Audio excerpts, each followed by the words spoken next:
트럼프 행정부가 이민 정책과 관련해 보기 드문 연방 대법원 승리를 얻어냈습니다.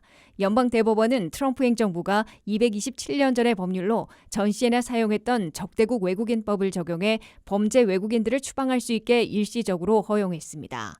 트럼프 대통령은 연방 대법원이 법치를 보존하고 대통령이 국경 안전과 미국민 가족, 미국 자체를 보호하도록 계속 허용한 것이라며 위대한 승리로 표현했습니다.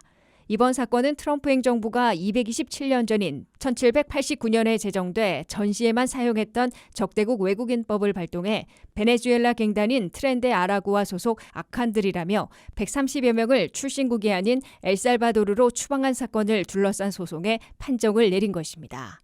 연방 대법원은 적대국 외국인법을 적용한 추방을 일시 중지하라는 워싱턴 DC 소재 연방지방법원의 판결을 깨고 일시 허용하는 판결을 내린 것입니다.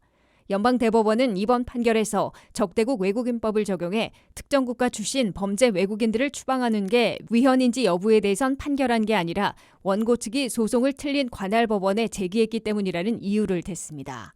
즉 이번에 최초로 적대국 외국인법에 적용돼 엘살바도르로 추방된 베네수엘라 출신 130여 명을 대리해 변호인들이 워싱턴 DC 연방지방법원에 소송을 제기해 일시 중지 명령을 이끌어냈으나 이들이 구금돼 있던 텍사스 법원에 소송을 제기했어야 했다는 연방대법원의 지적입니다.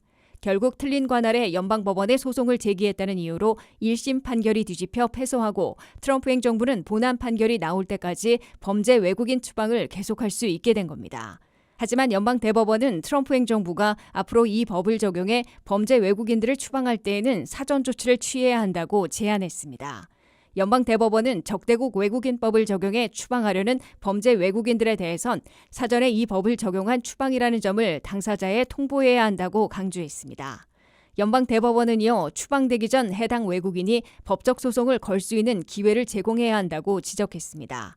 트럼프 행정부는 앞으로 적대국 외국인법을 적용해 범죄 외국인들을 신속 추방하려면 그들이 대거 미국에 몰려와 갱단이나 범죄, 총기 마약 범죄를 저질러 미국을 침입한 적대국이라는 점을 입증해야 할 것으로 보입니다.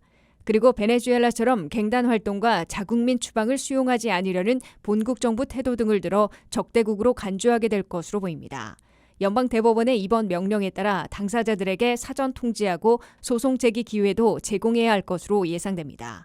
다만 패소 가능성이 높은 워싱턴 DC 등 진보 진영이 아닌 승소 가능성이 높은 텍사스 등 남부 지역에 있는 이민 구치 시설에 구금하게 될 것으로 예측되고 있습니다.